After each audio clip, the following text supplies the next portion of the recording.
प्रणाम। मैं आपका अपना विशु राय हाजिर हूँ जुर्म की दुनिया की एक बेहद खौफनाक कहानी के साथ। साथियों, कहानी की शुरुआत करें उससे पहले जितने भी हमारे प्यारे साथी चैनल पर नए आए हैं, जुड़िए विश्व वारदात तक के इस छोटे से परिवार से। अपना प्यार दीजिए, अपना सपोर्ट दीजिए, चैनल को सब्सक्राइब करिए और बेल आइकन का बटन भी ऑन कर लीजिए, ताकि हमारी कहानी जो रोजाना शाम 7:30 बजे भी आती है और कभी कभी सुबह भी आ जाती है, तो आप सभी साथी अपना प्यार दें, सपोर्ट दें। तो आते हैं आज की कहानी पर। और जितने भी साथी कमेंट करते हैं उनका नाम कहानी के लास्ट में मैं ज़रूर लेता हूँ आने वाले कल की कहानी में। तो साथियों, मैं बात कर रहा हूँ बिहार के पटना की। बिहार के पटना में एक जगह लगती है आलमगंज। आलमगंज की रहने वाली एक लड़की जिसका नाम खुर्शीदा बेगम रहता है। खुर्शीदा बेगम के परिवार में उसके भाई, माता पिता, 4 से 5 लोगों का परिवार रहता है। खुर्शीदा बेगम जब बड़ी होती हैं तो उनके पिता उनका निकाह आलमगंज के पास ही एक लड़का जो कि बेहद पढ़ा लिखा रहता है, पेशे से सरकारी शिक्षक रहता है, आसिफ आसिफ के साथ उसकी निकाह कर दिया जाता है। इधर सब कुछ सही सलामत चल रहा था। वो अपने पति के साथ काफ़ी खुश थी, लेकिन इसी दौरान उस पर एक पहाड़ टूट पड़ता है। उसे के पति की तबीयत काफ़ी खराब होने लगती है, लेकिन धीरे धीरे इलाज चलता रहा। कभी सही होता तो कभी बीमार पड़ जाता। अब इसी बीच कई साल गुजर जाते हैं शादी को। वह 3 बच्चों यानी कि 3 बेटे और एक बेटी को जन्म देती है। धीरे धीरे बेटे भी बड़े होते गए, बेटी भी बड़ी होती गई। तभी उसके पति की मौत हो जाती है।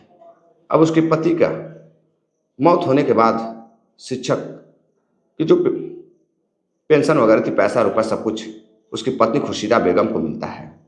अब खुर्शीदा बेगम काफ़ी गम में रहती थी अपने शिक्षक पति आसिफ के लिए। अब 3 3 बच्चे, 4 4 बच्चों को पालना खुर्शीदा बेगम के लिए कोई आसान काम नहीं था।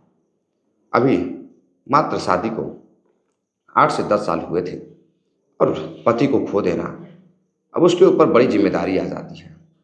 अभी तक आलमगंज में रहने के साथ साथ तभी उसकी मुलाकात एक आलमगंज में ही रहने वाले व्यक्ति रिजाजुद्दीन के साथ होती है। रियाजुद्दीन से बातचीत करते करते रिजाजुद्दीन एक दिन उसके कमरे पर जाता है, बैठकर बातचीत करता है तो अब उसकी नज़दीकियाँ धीरे धीरे बढ़ने लगती हैं। साथियों, जब रिजाजुद्दीन की नज़दीकियाँ खुर्शीदा बेगम के साथ बढ़ने लगती हैं तो अब खुर्शीदा बेगम से कहता है कि वो उससे निकाह करना चाहता है। अब खुर्शीदा बेगम को रिजाजुद्दीन पसंद था। अब उसके साथ वह संबंधों में बस जाती हैं और एक कमरे में दोनों दो जिस्म एक जान हो जाते हैं। अब उसके बाद आए दिन जाकर रिजाजुद्दीन का जब भी मन करता खुर्शीदा के साथ संबंध बनाया करता था। और इधर एक दिन खुर्शीदा बेगम कहती है कि तुम कहते हो कि तुम मुझसे निकाह करोगे, इतने दिन हो गए हैं, निकाह कब करोगे? अब कम से कम 6 से 7 महीने बीत जाते हैं दोनों के संबंधों को। इधर खुर्शीदा बेगम अपने घर वालों को बताती है तो लोगों को इस शादी से कोई एतराज़ नहीं था। रिजाजुद्दीन और खुर्शीदा बेगम निकाह कर लेते हैं और रिजाजुद्दीन कहता है कि वह उनकी बड़ी बेटी और तीनों बेटों को अपने साथ रखेगा, उसे भी अपनाएगा। शादी करने के बाद रिजाजुद्दीन को ये पता रहता है कि उसकी पत्नी पेंशन पाती है, पति सरकारी टीचर रहता है और इधर जो बेटे रहते वो भी धीरे धीरे बड़े हो रहे थे। अब सभी को लेकर वहाँ से उनकी संपत्तियों को बेचकर पैसे लेकर रिजाजुद्दीन पहुँच जाता है पटना में के फुलवारी शरीफ जाने के बाद अब वहाँ रहने लगता है। धीरे धीरे उसकी बड़ी बेटी बड़ी होती गई और 18 साल की हो जाती है। अब इधर अपनी बेटी पर ही उसकी नज़र आ जाती है सौतेले पिता की। उधर खुर्शीदा बेगम से वो पैसे मांगता था, पेंशन लेता था और लेकर इधर उधर घूमता था, पैसे खर्च करता था। अब उसकी निगाह उसकी बेटी और उसकी संपत्ति पर रहती है। अब इधर जो उसकी बेटी रहती 18 वर्षीय, वो एक दिन जब कमरे में अकेली रहती, बच्चे बाहर गए हुए थे और इधर उसकी पत्नी भी बाहर थी, तो अपनी बेटी के कमरे में जाता है और बेटी को तरह तरह की लालच देता है। और उसकी बेटी अब अपने सौतेले पिता के लालच में आ जाती है और आने के बाद अब उसका पिता उसे लालच देकर अपनी ही बेटी के साथ, 18 वर्षीय सौतेली बेटी के साथ, अब उसके कपड़े निकालने लगता है और उसके साथ संबंध बनाने लगता है। इधर उसकी बेटी रोकने की कोशिश नहीं करती और वो अपने ही सौतेले पिता के साथ संबंधों में बच जाती है। अब इधर जब भी समय मिलता वो अपनी बेटी के साथ शारीरिक संबंधों को पूरा करता, अपनी ख्वाहिशों को पूरा करता, और उसकी बेटी को कोई एतराज़ नहीं था। वह भी अपने सौतेले पिता को बेहद चाहने लगी थी। दोनों एक दूसरे को बेहद चाहने लगे थे। कहाँ 40 से 45 साल का पिता और 18 साल की उसकी बेटी अपने ही बेटी को इस कदर चाहने लगता है कि एक दिन उसकी माँ जब घर से बाहर रहती है और जब कमरे में अपने बेटे के साथ आती है तो देखती है कि कहीं न उसकी बेटी दिखाई दे रही है, न उसका पति यानी कि उसका शौहर भी दिखाई नहीं दे रहा है। तो अंदर कमरे में जाती है तो एक कमरा अंदर से बंद रहता है। जब कमरे को खुलवाती है तो देखती है कि उसकी बेटी आपत्तिजनक स्थिति में उसके पति रिजाउद्दीन के साथ है। अब यह देखते ही वह हैरान रह जाती है। वो अपने पति रिजाउद्दीन को भद्दी भद्दी गालियाँ देने लगती है, मारती पीटती। उसका बेटा भी अपने पिता को डांटता और उसकी बेटी कपड़े पहनने के बाद वहाँ से अलग कमरे में चली जाती है। एक माँ अपनी बेटी को भी डांट फटकार लगाती तो बेटी कहती है कि मुझे सौतेले पिता में मन लगता है, मैं उन्हें बेहद चाहने लगी हूँ और मैं उन्हीं से शादी भी करूँगी। अब यह देखते हुए एक माँ हैरान रह जाती है कि उसकी बेटी अपनी ही माँ के खिलाफ जा रही है। उसका दूसरा पिता, सौतेला पिता, अपनी ही बेटी को अपना ख्वाहिश समझ रहा है, ख्वाहिशें पूरी कर रहा है। अब इधर वो अपने पति को समझाने की कोशिश करती लेकिन वो समझने को तैयार नहीं था। अब उसकी खुर्शीदा बेगम पत्नी परेशान हो जाती है। परेशान होकर अपने घर वालों को सारी बात बताती है। घर वाले आते हैं, पंचायत करते हैं, बातचीत करते हैं। रिजाउद्दीन तैयार होने को, मानने को तैयार ही नहीं था। वो कहता वो भी उसे बेहद प्यार करता है और उसी से निकाह करेगा, वो खुर्शीदा बेगम को तलाक दे देगा। अब इधर उसकी पत्नी डर जाती है। फिर किसी तरह से उसे मनाया जाता है। अब वह कुछ दिन अपनी बेटी से दूर रहता। फिर एक दिन वह मौका पाते ही अपनी बेटी के कमरे में जाता है और फिर से निर्वस्त्र होकर उसके साथ संबंधों को पूरा करने लगता है। इधर बेटी उससे कहती कि वह उससे निकाह करना चाहती है। अब इधर रिजाउद्दीन काफ़ी परेशान रहता। परेशान इसलिए रहता कि वह चाहता था कि वह उसकी जो दूसरी पत्नी है खुर्शीदा बेगम, उसकी संपत्ति उसे चाहिए थी। अब इस बीच वो कहता है कि अगर वह चाहते है कि उसकी बेटी से वह निकाह न करे तो वह अपनी संपत्ति उसके नाम कर दे। अब खुर्शीदा बेगम काफ़ी परेशान रहने लगती है। अब वो अपने माता पिता को फ़ोन कर सारी जानकारी देती हैं। उसके माता पिता कहते हैं कि ऐसा कोई भी काम मत करना जो भविष्य में गलत साबित हो। अब इधर उसकी बेटी को भी मनाने की पूरी कोशिश लोग कर रहे थे, रिश्तेदार वगैरह। माँ भी मनाने की कोशिश कर रही थी। भाई भी अपनी बहन को काफ़ी मनाने की कोशिश करता कि पिता से दूर रहो, वो सही व्यक्ति नहीं है। लेकिन उसकी बेटी मानने को तैयार ही नहीं थी। एक दिन जब उसका भाई घर पर रहता और माँ किसी काम से बाहर जाती, तभी रियाउद्दीन कहीं बाहर रहता। वो अपनी बेटी को फ़ोन करता है और बाहर बुलाता है। बाहर बुलाने के बाद जब उसकी माँ घर पहुँचती है तो देखती है कि घर पर उसकी बेटी और उसका पति गायब है। अब वो खोजबीन करती है तो लोगों से पता चलता है कि रिजाउद्दीन जो तुम्हारा पति हो तुम्हारी बेटी को लेकर कहीं बस स्टैंड की तरफ गया है। अब इधर खुर्शीदा बेगम और उसका 18 साल का जो बड़ा बेटा होता है फजल अहमद, दोनों बस स्टैंड की तरफ जाते हैं, लेकिन उसकी बहन और उसका पिता कहीं दिखाई नहीं दे रहे थे। अब कई दिन हो जाते हैं, खोजबीन करती है लेकिन कुछ पता नहीं चलता। अब एक दिन रिजाउद्दीन उसे फ़ोन करता है, उसे बताता है कि उसने उसकी बेटी के साथ निकाह कर लिया है और उसे लेकर अब वो शहर में है। इधर खुर्शीदा बेगम काफ़ी परेशान रहती। अब वह उसकी संपत्ति को बेचना चाहता था, अभी उसने तलाक नहीं दिया था। और इधर खुर्शीदा बेगम काफ़ी परेशान थी। बार बार परेशान होने के बाद वो कई तरह की धमकियाँ भी देता। और इधर सौतेली बेटी अपनी माँ को छोड़कर, सगी माँ को छोड़कर, जिसके पेट से उसने जन्म लिया था, भूल कर उसने अपने सौतेले पिता को ही अपना शौहर बना बैठती है और उसके साथ शहर में रहने लगती है। कुछ दिन और गुजरता है। अब वो एक दिन कमरे पर पहुंचता है और खुर्शीदा बेगम से कहता है कि अगर उसने अपनी संपत्ति नहीं दी तो उसे मार डालेगा, उसकी बेटी को भी मार डालेगा। अब वो तरह तरह की धमकी देता है तो खुर्शीदा बेगम डरने लगती है कि यह दरिंदा कुछ भी कर सकता है। उसने उसकी बेटी को, अपनी ही सौतेली बेटी को शिकार बना बैठा है और इधर उससे निकाह कर उसके बेटी को अपने प्रेम जाल में इस कदर फंसाया है, पैसे रुपए की लालच देकर, कि उसकी बेटी भी बात मानने को तैयार नहीं है। अब इधर खुर्शीदा बेगम परेशान होती है तो अपने घर वालों को फ़ोन करती है, माँ बाप को फ़ोन करती है और अपने बेटों के साथ थाने पहुंचती है। थाने पहुंचने के बाद वो बताती है कि उसका दूसरा पति उसकी बेटी के साथ ही निकाह कर बैठा है और वह संपत्ति के लालच में पड़ा है। उसने वह मारने की धमकी दे रहा है और जमीन जायदाद को बेचने की बात कर रहा है।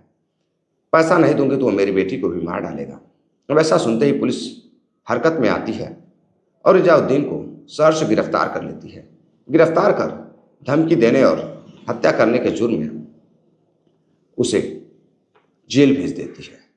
अब साथियों, वह महीनों जेल में रहता। जेल से छूटने के बाद 5 नवंबर 2018 को वह घर आता है।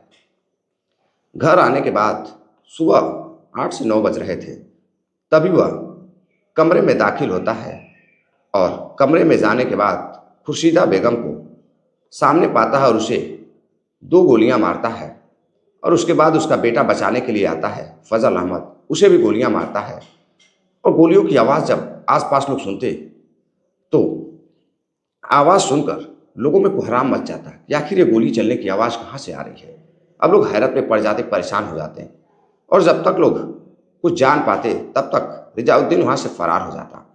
अब इधर लोग दौड़ते हुए पूरे पड़ोसी भागकर जब खुर्शीदा बेगम के कमरे में जाते हैं तो देखते हैं कि लहूलुहान पड़ा हुआ खुर्शीदा बेगम का शव और उधर फजल अहमद, उनका बड़ा बेटा 18 वर्षीय, वह भी मृत पड़ा हुआ है।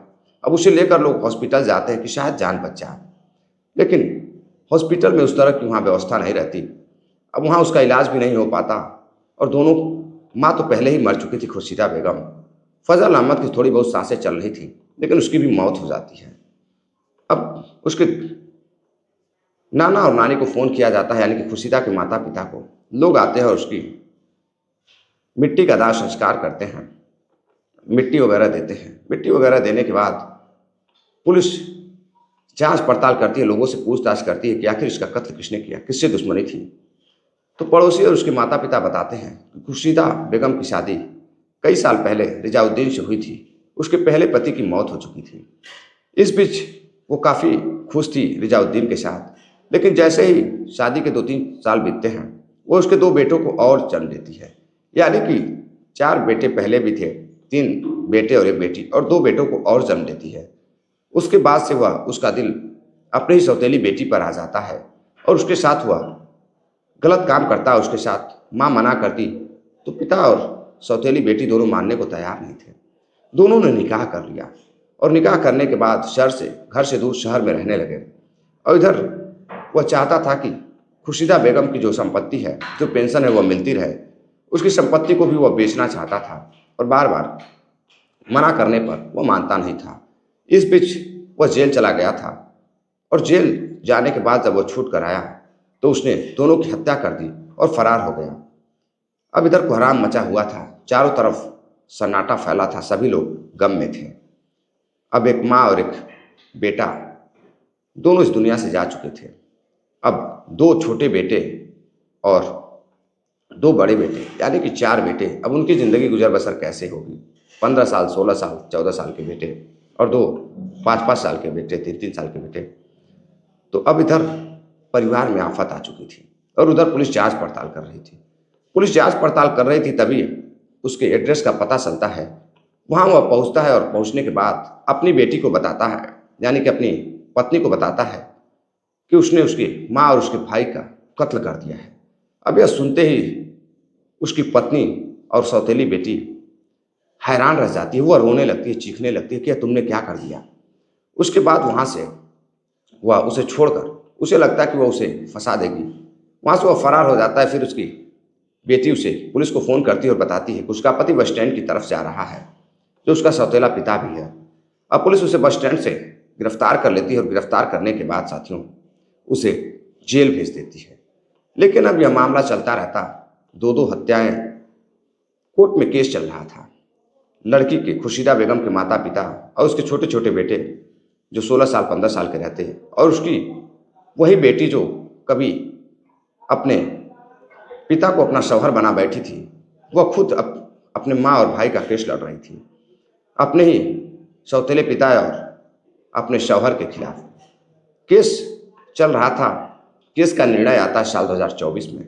साल 2024 में जब निर्णय आता है तो जज साहब सज़ा सुनाते हैं और बताते हैं कि ऐसे दरिंदों को समाज में रहने की कोई आवश्यकता नहीं है, जिसने अपनी ही पत्नी और अपने ही सौतेले बेटे का संपत्ति के लालच में कत्ल कर दिया। और इधर पुलिस कई सबूत इकट्ठा करके कोर्ट में पेश कर चुकी होती है। तो साथियों, कोर्ट में उसे आजीवन कारावास का सजा और 4 लाख रुपए जुर्माना सुनाया जाता है। और आज रिजाउद्दीन की जिंदगी सलाखों के पीछे कट रही है। तो साथियों, कहते हैं कि बुरे काम का बुरा नतीजा होता है और रिजाउद्दीन के कर्मों की सजा आज वह भुगत रहा है। लेकिन अब वह ना तो खुर्शीदा बेगम कभी लौट पाएगी अपने बच्चों के पास, ना उसका बेटा फजल अहमद लौट पाएगा। तो साथियों, ये थी पूरी कहानी। एक बेटी और एक सौतेले पिता के इश्क में इस तरह से पूरा परिवार बर्बाद हुआ कि फिर चारों तरफ बिखर गया। ना बेटी को उसका पति मिला और ना ही उसका पिता मिला। साथियों, कहानी कैसी लगी? कहानी पर कमेंट कर जरूर दीजिएगा अपनी राय। ऐसे दरिंदों को क्या सजा होनी चाहिए? क्या आजीवन कारावास होनी चाहिए या फिर फांसी होनी चाहिए? तो साथियों, कहानी को ज़्यादा से ज़्यादा शेयर करिएगा। इस कहानी को सुनाने का उद्देश्य किसी को हैरान करना या परेशान करना नहीं है, बल्कि आपको जागरूक करना है। किसी की भावनाओं को ठेस पहुंचाना नहीं है। साथियों, अपना ख्याल रखिएगा। चलते चलते कुछ साथियों ने कमेंट किया है, जिनके नाम है डॉक्टर एक नोत्री है प्रयागराज से, सोहनलाल सेठिया हैं ब्यावर राजस्थान के रहने वाले हैं, फैजल खान भाई हैं राजस्थान के रहने वाले हैं, सुनील चौधरी जी हैं सेंट्रल जेल राजस्थान के रहने वाले हैं, राजेश कुमार जी हैं राजस्थान के रहने वाले हैं, साहिल अहमद है, ये पटना बिहार के ही रहने वाले हैं। साहिल जी, आपके क्षेत्र की कहानी है। कहानी आपको कैसी लगी? क्या पहले आपने इस घटना के बारे में सुना है? कमेंट कर जरूर बताइएगा। हमें आपके कमेंट का इंतजार रहेगा। मिलते हैं एक और नई कहानी के साथ। तब तक के लिए अपना ख्याल रखिए। जय हिंद, नमस्कार।